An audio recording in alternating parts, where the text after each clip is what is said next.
Tony Dokoupil is the new anchor of the CBS Evening News. And tonight he's going to be broadcasting live from North Texas for his Live from America tour. Our Doug Dunbar spent part of the day with Tony, and he joins us now live. Hey, Doug. Hey, Karen, Ken, good afternoon. So the Evening News road setup is in fact right behind me. It's right under that white canopy, and the entire team is there, more than a couple of dozen people.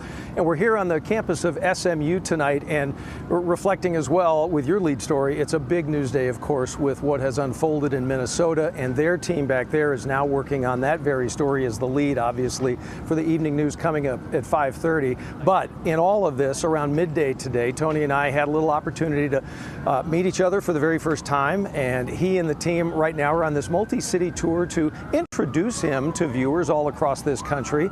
And for a few minutes, kind of a little bit of get to know you, honestly. It was kind of nice to play a little catch with Tony, who, by the way, is a former high school and college baseball player, on such a gorgeous day, as we all know. This was over at Clyde Warren Park a little while ago. And we talked about quite a few things when we look at that, and that does include the elephant in the room that is the current state of journalism in this country and the challenging state of journalism. America has a lot of thoughts on that, and Tony narrowed in on the criticism, especially when it comes down to CBS, our own network, and even down to the new anchor himself of the CBS Evening News.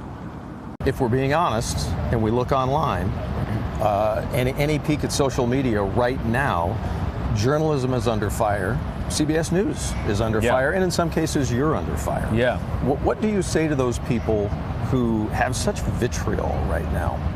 I don't consider criticism to be a problem. I consider criticism to be constructive in all forms. You may not like the particular tone. My mom may be offended by a couple of the comments, but there's something there.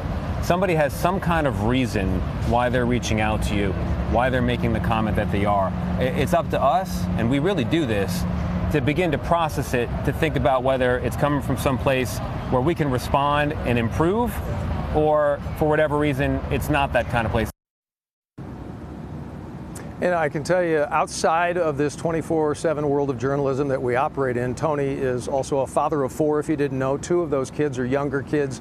They're at home right now. And he did share with me basically the schedule change for him from CBS mornings to evenings now allows him to be there for the kids for breakfast time, for the madness of finding shoes, as he told me, and also making sure that their backpacks have everything in them. And then he talked about embracing for him what is about a 20-minute walk to school, which can be kind of the best moment of the day, not just for him, but if you're a parent of little ones, that could be for almost any parent. And Ken and Karen, I relate to both of you on two different levels. Karen and I, you and I miss those days of being able to walk or take the kids to school. And Ken, it's literally right around the corner for you. Yep, absolutely. It's something that we can all relate to here, so it's good to hear that.